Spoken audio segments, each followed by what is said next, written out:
Pacific needs to sit up and pay close attention to AUKUS, Dame Meg Taylor.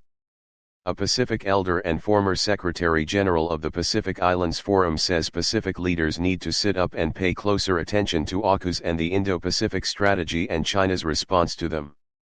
Speaking from Port Moresby in Papua New Guinea, Dame Meg Taylor said Pacific leaders were being sidelined in major geopolitical decisions affecting their region and they need to start raising their voices for the sake of their citizens.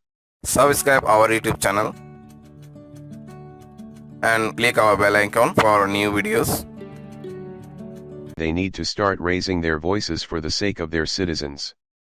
The issue here is that we should have paid much more attention to the Indo-Pacific strategy as it emerged, she said. And we were not ever consulted by the countries that are party to that, including some of our own members of the Pacific Island Forum. Then the emergence of AUKUS, Pacific countries were never consulted on this either, she said. Last week in San Diego, the leaders of the United States, the UK, and Australia, Joe Biden, Rishi Sunak, and Anthony Albanese respectively, formally announced the AUKUS deal. It will see the Australian government spending nearly $250 billion over the next 3 decades to acquire a fleet of US nuclear submarines with UK tech components, the majority of which will be built in Adelaide, as part of the Defence and Security Pact.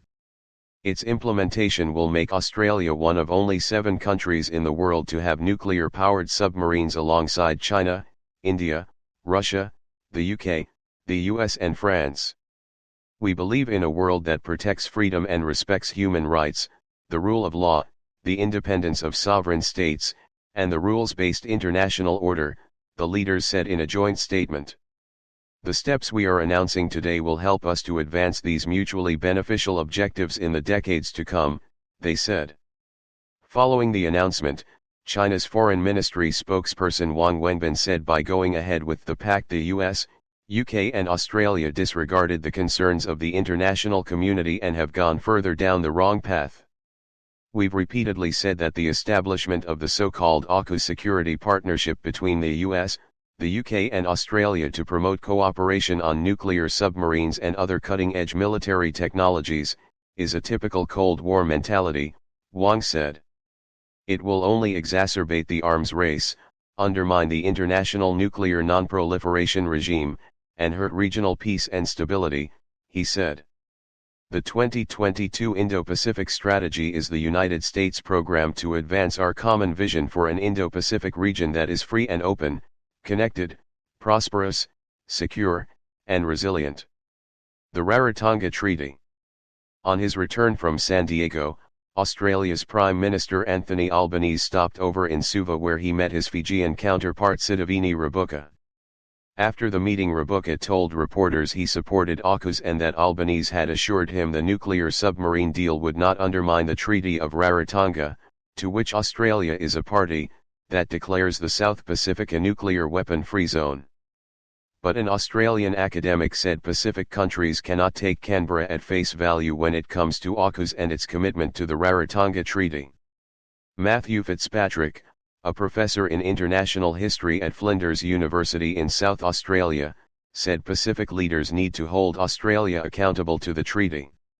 Australia and New Zealand have always differed on what that treaty extends to, in the sense that for New Zealand, that means more or less that you haven't had US vessels with nuclear arms or nuclear powered permitted into the ports of New Zealand, whereas in Australia, those vessels more or less have been welcomed, he said.